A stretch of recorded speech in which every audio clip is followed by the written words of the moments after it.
Yeah, so welcome everyone to our second part of our prologue lecture of high performance computing. So there was already a question in the break, basically what we really now consider as a lecture, and this will now materialize. I will talk about lecture by lecture together with Reza then, who was covering his parts, and what you can expect in terms of more detailed course, parts and so on. And this is also, again, something which we really developed over the years. You will see that the course topic is really from 2013 shaped in a way that also students had really much input in it. That's a very important part of it. And as I said, the material is also online when you're interested. Also in the previous lectures, they're all online and findable. Now, when we start about high performance computing, and what I left out here was a little bit the start. As I said, we have a practical lecture 0.1, I call it, because it has not direct relationship with HPC in a way. It is Unix and SSH. It should be taught in basic computer science courses. But since Bologna, we have sometimes bioinformatics students that maybe don't take the basic computer science courses and so on. So in this sense, we will also start really from scratch with showing you a little bit of Unix tomorrow, and also a little bit how you can connect to remote devices via SSH. So it doesn't mean anything to you today. We will talk about this tomorrow. But once we have established this, we go to lecture 1.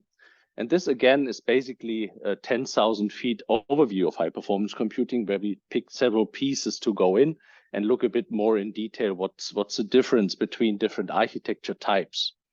And you see that a little bit shown here.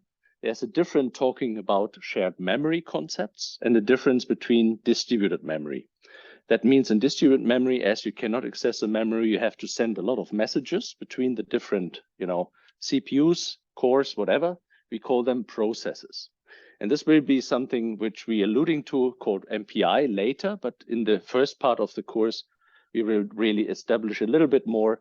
Why is that important for high performance computing? Where are the limits, bottlenecks, which you have in the typical laptop? There's someone with a large observation coming to your laptop and say, well, please analyze this data. And you say, well, it's 50 terabytes. That doesn't fit on my laptop, right, for analyzing. So how I do this? And there will be, of course, some, let's say, more theoretical parts of it where you basically have to understand several buzzwords. As said, flops, for instance, this is one. The top 500, the LinPack benchmark. There will be basically a whole idea why we call it high performance computing this day, and also why we call it supercomputing. So high performance computing is, let's say, a very broad term, and many aspects of it will be driven by so-called supercomputers. And we will also talk about this. And when we talk about these machines, it's really important to understand that it's far away from a typical laptop, right? So it's a really infrastructure that's evolving this. You have seen this in the video a little bit. The network interconnect is very important. We have lots of data these days. So there are tape archives. We will talk about this a little bit, combined with disks, combined with different memory hierarchies even in this, where all have different speed of accessing data, of course. Means we have lots of ecosystem aspects, how these systems are built, which should be also something what we will basically look into lecture 1. And then I've noted already the Euro-HPC joint undertaking. This is something where, as I said earlier, also you have access to HPC. Everybody here in the room has free access if you can justify it, right? It would be hard to say, I just want to do some gaming there, so probably you don't get access for it. But when you basically have a scientific problem, engineering problem, or a company business, you basically can ask the Euro-HPC joint undertaking for resources. And that's something what we will also explore, how you do this a little bit, and also look at all the different machines we have in Europe. For those that are very interested, you can also look already in Google, Euro-HPC joint undertaking, resources, and you see basically all the different systems in many different membership countries.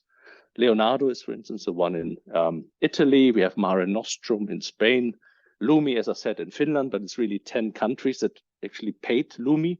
I think 11 now, because the Netherlands just joined. It is sort of a, if you want, a little bit political view of HPC, because as you can consider, these machines are extremely expensive, right? So the question is how you can actually fund them. And often this is with 50% of the European Commission and 50% of the membership countries. But we will learn this in lecture 1. And then from there, we will go and start a little bit of accessing then the supercomputer, there will be again a practical lecture, how we actually do this alongside. This is not directly in, but it's alluding to the point that we basically want in our first assignment to do a small parallel program and to understand a little bit how MPI works. Hence, we shift in basically the parallel programming topics with MPI. This means you have to do a little bit of C programming, but basically we give you the code at hand that you then execute on the supercomputer. So you don't have to be a C expert, program your own code. It's more that you basically have to understand how you actually use a supercomputer. So here we don't focus on the software engineering that you can learn with Matthias and software engineering courses and so on. Here we focus really on how we think parallel and act parallel, how we can use different processes together. There will be several different opportunities to do so. There's a send and receive. So basically a message that you see here, which we can employ. But there are also sometimes collective messages that you see here from one to all, right? So if you think you have 500,000 CPUs that you use, you don't want to do a send and receive with 500,000 CPUs. So there are broadcasts that directly aim at basically all these different structures, and we will learn about this. This means there will be, again, a first theoretical lecture on MPI, and then also a very practical lecture where I show you basically almost the similar things that you do in your assignment, right? So basically this will be always overlapping the parallel lecture and your assignment so that you can really see how I access a supercomputer, how I actually run a job. A job is something we call a task, maybe the C program that you execute on this HPC system. And there will be some elements of it which is different also from your laptop in some ways. It's called scheduling. There will be a practical lecture, basically just for that, scheduling and how you access a supercomputer in terms of that, because scheduling means there are many people at the same time using the supercomputer. So how you can ensure that every time this program you run will be executed, not basically in the identity of another. So there will be security a little bit part of it, but also essentially the space, right? If you can consider we have just a couple of CPUs maybe available. If everybody runs a job right now, it would maybe not fit. So the scheduler is basically helping us on an HPC machine to put your job at the time when there's space. But this is something which we, of course, will look at. We understand then that these are basically huge machines. Yes, but they're, of course, used simultaneously at the same time by maybe 1,000 users. Hence, there needs to be sort of a management system, this kind of resource management, as we call it, via scheduling, to ensure that basically we have a good system which is 99% hopefully utilized. This will be part of it, of the practical lecture. And we have some bad code examples as well. I think that's very important, which is basically considering loops in computer science. So how you do, let's say, good loops or bad loops, and how you combine this with messages. So again, a very practical lecture, as I said, also will be basically alluding to your first assignment that you have to do, right? So we give out the assignment 1 very quickly, very early, probably next week, so that you can start already. Then Parallelization Fundamentals takes care of a little bit more the thinking in parallel, and also looking a little bit more into different areas of science and how you can basically break down a big problem into smaller pieces. You see good examples, for instance, when you want to have an array maybe of 16 elements as an example, and then you think, okay, I want to have the maximum. The logical thing to do, you would say, okay, just put it into 4 pieces. I have different CPUs, I have 4 cores, I put it into 4 different parts. Each of them solves the maximum, and then someone reports me the maximum. Hence, that looks theoretical quite nice, but someone has maybe an idea what's missing.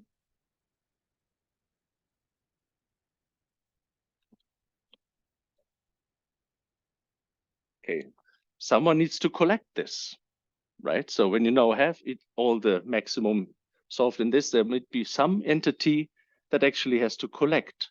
Now, what is the maximum? And this is something we allude to load imbalancing problems. So theoretically, in parallel computing, everything looks nice and shiny, right? You have a pizza, you can put 4 pizza pieces, everybody eats a pizza. Oh, but suddenly on the pizza are many pepperoni on that side, but less pepperoni on the other side. So it's alluding to the fact that when you break down a big problem in parallel, it's actually not so nice and equal There might be one manager that has to distribute the data, collect the data. And we will talk about these things and how it actually affects performance massively. That's why it's a big problem called load imbalancing. And this would be something we allude to. Another impact is that when you have, for instance, particle problems, particle interactions in physics is also one way how you basically study plasmas or direction with stars. And then you have long and short range interactions, and it would be very costly to maybe, have the interaction of each and a little one of the particles individually, because it also maybe don't even matter. You basically summarize the long interactions and take them as one particle. This is a simplified version of it, but in other words, not everything can be crunched down nicely in blocks. Sometimes it's also tree structures we're looking in. So basically we look at two different areas, how you can do parallelization, and then also we'll manifest a little bit what is now the more theoretical view of it when you want to have some, kind of formulas. I would take this to the very low degree to have a very practical course, but at least you should see a little bit some of the terms which are related to it. Then we will really clarify, oh, that is a load imbalance problem, or what actually means a speed up. You can use a supercomputer mostly for speed up, but of course you can also in AI, for instance, use it significantly these days for hyperparameter optimization. So not only faster, sondern much better models. And this is also manifested a little bit in these metrics we have here than part of this course. So hence it's a more theoretical lecture, but it is important to understand several of the terms. And as I said, that theory is not like practical implementation on the supercomputer that you see nicely in this illustration. Finally, maybe some laws are very important. Some of you have maybe heard about Moore's law. It's very famous, yeah. But there are many others also in high performance computing, like Amdahl's law and so on. And we will talk about this, how also data chimps in the kind of limits we have and serial limits. So as I said, more the kind of lecture, which is a bit more theoretical, but underpins many of the other concepts. Then lecture 4 goes into advanced MPI techniques. And this has a reason because there's a certain communication structure called communicator in MPI that is heavily used. Again, a communicator is basically helping you out with lots of parallel entities you control, right? Because you're not only anymore on a laptop with a couple of cores, you're talking about maybe accessing 1,000 cores, then you basically need some mechanism to communicate with them. And this is a communicator that we will learn basically in lecture 4. There will be also a practical lecture on it where we apply this basically to the Cartesian communicator, which is relatively simple and is basically a Cartesian grid over some space. This will be also a little bit related to another assignment about a phishing simulation that is done in this one option, where you can also maybe do more the final project in if you have interest to basically make it more nicer and more better. So where you maybe want to let fish swimming over the ocean. So this is what the communicator can give you, but it can also control boats over the ocean. And then when they co-locate in the same Cartesian coordinate, it maybe fishing is done, and you can basically program this nicely with this Cartesian structure. Obviously, there will be a bit more to it. In the moment, it's hard to grasp all this communicator concept, but essentially it says like you can focus on your domain problem, right? Because then the MPI, the parallelization, the communication to all the different cores will be taken by the Cartesian communicator. So you just say left, right, down, up, and internally MPI will basically then really distribute the message of, let's say, 50 pieces of fish is swimming from this cell to the other cell. And this is important and is actually used in the same way in weather forecast in many different areas of science and engineering. The other part is, of course, data, which we will also look in lecture 4, which means when you have now many, many cores working on one problem or many processes on one problem, hence you have lots of I/O, so input and output data. Also here, the data on the normal disk has some limits, right? Maybe a problem of inodes, it cannot be created so many. Hence, we look in ways how we do parallel I/O.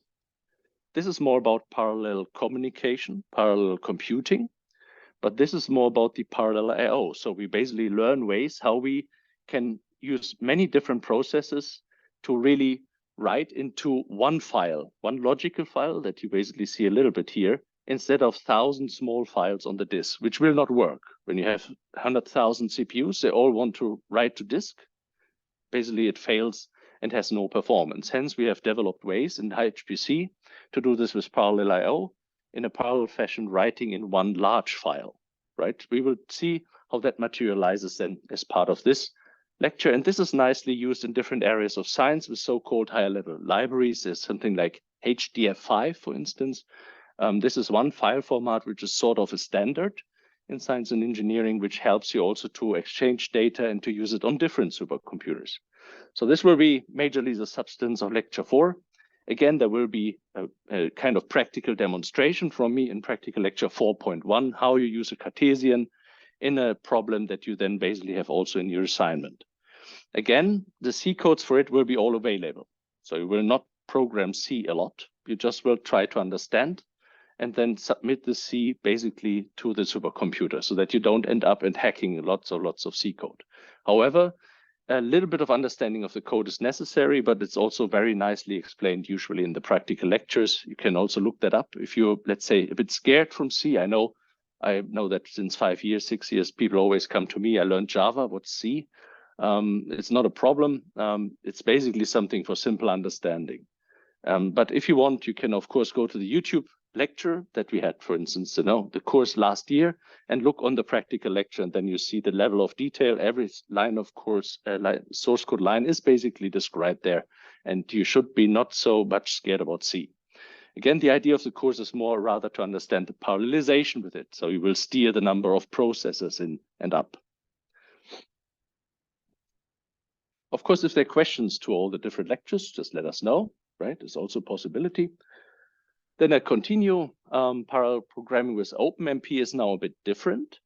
We have ways of course, using our memory data and for exchange. And this is, of course, the best way to do because memory is much faster than disks and I/O, right? So this is something where we have to think about it, that using memory is still a very good way to go. And there's a so-called OpenMP standard that you can use to quickly use shared memory in a very, let's say, smart way, by basically instrumenting your code. So this will be another way how you program in parallel on a, let's say, tiny small scale called shared memory, but you can nicely combine this with distributed memory, making it then heterogeneous programming. And there also we will learn, of course, some basics. What is a thread? Why is OpenMP so successful? Because it's quite simple to implement. And nowadays we can even extend this to GPUs as well. There will be also a practical one on this one. And this one is, of course, now where we start a little bit looking into, let's say, very, hot topics. GPUs by now is basically something which has really shaken up the markets in HPC, shaken up all the applications, because many people are now transforming their codes to GPUs. We can use AI at scale with really big data. You see here a study with one of my PhDs in remote sensing, where we really break down a very long problem by using just one node, and basically getting this quite nice speed up in AI in the analysis of land cover by just employing more nodes, so more and more parts of the computer, meaning more GPUs. So they nicely work together in something we call distributed deep learning, for instance, which extremely leveraging the GPU architecture. And this is something which you see a little bit here with the color coding. We will learn a bit why that is working so well. So why is basically machine learning now perfect for GPU? And we'll have some examples of vendors like NVIDIA and CUDA, but also we'll look at AMD and so on. So this is really something where, we turn to something which is a bit more away from physics and going more to the AI domain. However, in many simulation sciences and physics, it's still quite heavily used. Then, of course, the next step would be going to an introduction to deep learning. That is basically a whole course here from Magnus, a fellow professor in another faculty. So hence we cannot do a complete introduction to deep learning, right? So we will do a very hands-on introduction, just that you basically also understand why deep learning is so successful with supercomputing these days, how you basically can think about, why everybody who is doing deep learning should use also HPC, mostly for hyperparameter optimization, where let's say the accuracy is hidden in how you basically steer the parameters of the network of the deep learning architecture. And this is where HPC is just beautiful for. We use their tools, like there are different ones. Marcel, one of my PhDs, will basically also provide you a practical lecture about this one. He is doing a PhD just in hyperparameter optimization for deep learning. And he has different tools available of using HPC at scale with 1,000 GPUs to improve the AI and the learning models. Right, by this, you should at least having a general understanding for deep learning. And I think now we go to Reza's topics. So I will hand over the microphone again.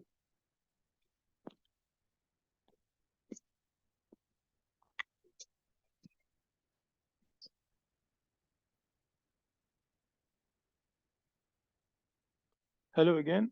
Thank you, Luis. I continue with the next lecture, which will be lecture 8. We will start the second part of the lecture, which will be regarding the computational applied dynamics. Well, CFD or computational planning, it's a specific course. Usually this course is teaching for the mechanical engineering student. They have undergraduate course for it and graduate course.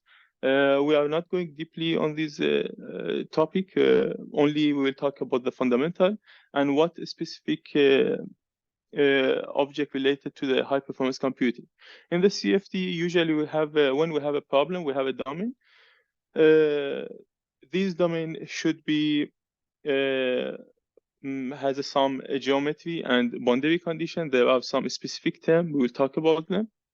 When we divide the geometry and the domain to the some meshing, depend on the size of the meshing, the computing will be different. When we have a very small mesh, the computing it will be too high. The small mesh make the solution more accurate. Currently in the fluid dynamic we have many problems unsolved, and in the many industry maybe you are using them. For example, the aircraft, we are flying with the aircraft. Most of the solution for the industry is the average, not the exact solution, because we are not able to solve the exact solution. The high performance computing helping us to solve more accurate and be sure about our solution or design in the engineering. So in this second part, we will talk about the CFD. As you can see here, we will talk why we are using the CFD and what the application. We have Navier-Stokes equation. It's the famous equation in the physics and fluid dynamic. It's unsolved problem because of the closure problem. So there are some suggestions how we can solve it numerically. We have some schemes, and the schemes are many schemes. Every day you can see some paper from some scientists, they suggesting new schemes to solve this problem numerically. We were talking about the classification of the flow in the fluid mechanic. When I talk about the fluid dynamic, it's not only about the fluid, it's everywhere. The fluid usually everywhere, in the air, in the medicine, in the health system, in the natural application, in the some artificial application. So it's everywhere, and you can see here some industrial example in this slide. These some topic we will talk: classification flow, solution methods, meshing, boundary condition, and this specific term runs. It's called Reynolds average Navier-Stokes, and LES, which is term large eddy simulation, and DNS, this direct numerical solution. There are three approaches used for to solving the turbulent flow. We will talk on the lecture about the turbulent flow. Turbulent flow, one of the unsolved problem in the physics, and many research going on this field. One of the options to dealing with this problem using the high performance computing, because when we're using, for example, the direct numerical solution, which is giving exact solution, we need the computation. So we'll talk about this fundamentally, and we are not going in detail to be like a CFD expert to do that, but you will see how you can use the high performance computing in the CFD area. Yes. Okay. In the next lecture, we'll talk about the parallel computing. In the lecture 8, we will present the introduction about the CFD. Then in the next lecture, we'll talk how we can use the high performance computing. For example, what category we have of the meshing to be able to run the high performance computing for this type of the meshing. We have some grid technique. We have a structure, explicit, unstructured, which these structured, unstructured related to the mesh. When we create a mesh for every domain, we have structured and unstructured. So they're making different approach to solve the problem. In lecture 10, we will have an example from the OpenFoam. For the CFD, we have different software, which most of them commercially, maybe some of you heard about the ANSYS. Most of the engineers working in the industry related to fluid dynamics using ANSYS, but it's the industrial software and it's commercial, it's not for the research. One of the research software is used is OpenFoam, which is open source. And basically, we will show how we can use this software with help of the high performance computing and running for the sum example. The next lecture, we will talk about the new approach in the fluid dynamics. The CFD usually called the traditional method. We are using numerical approach. But currently, the deep learning or artificial intelligence, it's display very good capability in the fluid dynamics. We will talk about the example from our research. We had very successful story. We used the deep learning for the turbulent flow, and we were able to use artificial intelligence to predict or solve the unknown pattern of the turbulent flow. And we will talk about it from the LSTM.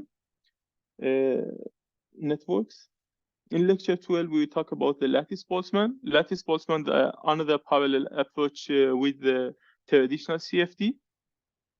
However, it's still in the beginning. There are some limit on this method to use it, and we will talk about its limit and its application and some advantage of this approach.